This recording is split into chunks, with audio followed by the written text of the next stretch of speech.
In the gaming universe, we're used to being able to communicate with each other online, and these days there are plenty of methods that allow us to do just that. Sometimes though, what should be tools to bring us closer together do exactly the opposite. When I made my Facebook, people started adding me, and I really didn't want to add them, but I was scared, like, if I declined their request, they would start bullying me more at school. And pretty much I added them, and they started uploading pictures of monkeys and stuff like that and tagging me in them. That really, really hurt. They write stuff about you, they write stuff about what happened at school. It's like, oh, Karan got really bullied today, ha ha ha, or whatever like that. It was a pretty bad experience. Last year, a national survey found that over 30% of 14 to 17-year-olds had been cyberbullied, and that those that are bullied are 3 times more likely to suffer from depression. So the bullying is about causing harm to someone, being hostile to someone, excluding a person, purposefully trying to cause them discomfort.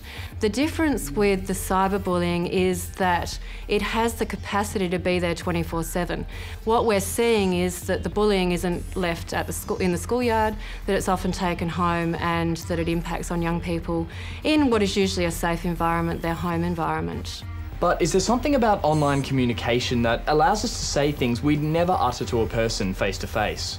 I think the main thing with online communication and why people behave differently than when they do face-to-face is either they are anonymous or they feel what we sometimes call pseudo-anonymous, but it's that distance between, if you and I are sitting in a room together, that's one situation, but with distance of online communication, or if I truly am anonymous, then for some people that brings out the worst in them. And that's when we see, some of the terrible things we do see online and the poor behaviour we see from people. A lot of it's tied up with that anonymity. Most Australian homes have a gaming console, and it's widespread in Australia. And for many young people, being online is their life. There's no difference between being bullied in the playground and being bullied online. And it exists anywhere that there is a high engagement amongst the audience, and that is particularly true in gaming. We have lost the objective. I repeat, we have lost.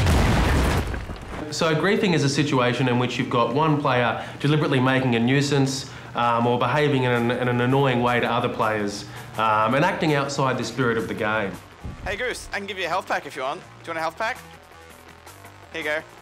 All right, just stay here. It'll be here in a second.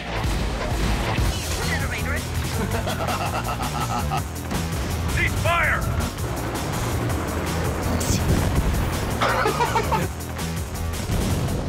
The question of whether there's a link between griefing and cyberbullying is a very interesting one, and it's one that's not particularly well researched yet. There's lots of evidence of cyberbullying in other spaces, in social media, but in gaming it's kind of something that hasn't been inspected that closely.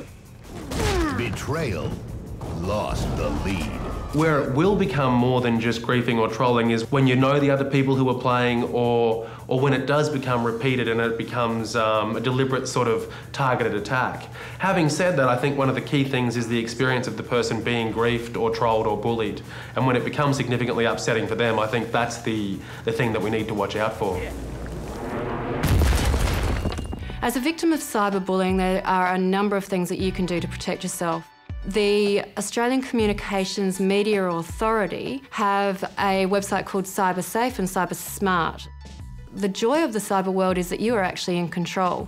So you can block content, you can shut down someone as a friend and defriend them. You can, as a bystander, if you see bullying behaviour and as a member of a community, whether it's a Facebook community or it's another community that you're on, you can actually report that bad behaviour. The thing with cyberbullying is that you've actually got a record of the bullying, and it can be things that people have posted, it can be SMS messages that they've sent to you, and so keeping a record and talking to a trusted adult, whether that's a parent, a family friend, a teacher, it really is about taking back the power and taking it away from the bully, because remember, it's all about the power differential. It's a key to speak up when you're being bullied. It's one of the main things that you have to do completely. That's why I was pretty much bullied, because I was quiet the whole time. I never said anything, I cried, but that was a pretty painful experience, and I realized I really need to do something about this. And my life is much, much better now, especially with gaming, because I can make so many friends on that. Stop! Some good work down there. In our work and in all the work that we're aware of, we've found no correlations between gaming and bullying. In fact, what we're finding is the opposite. So a lot of the research that's being done is showing that what gaming provides is a really positive impact on people's lives, and a lot of people are making really significant social connections. Oh no, don't go down. Oh! There's more stuff. Oh god. They're celebrating connections that exist or enjoying friendships that already exist, and more often than not, it's adding to well-being. The research that shows the positive impacts is not getting as much attention yet. So one of our key goals in the Young and Well CRC is to sort of promote that awareness and to help people be educated about how and when games can have this positive impact, and in particular, make the government aware of it so that they can sort of help spread the word. If you need to talk to someone or would like any more information on cyberbullying, call the Kids Helpline on 1800 551 800 or visit cybersmart.gov.au.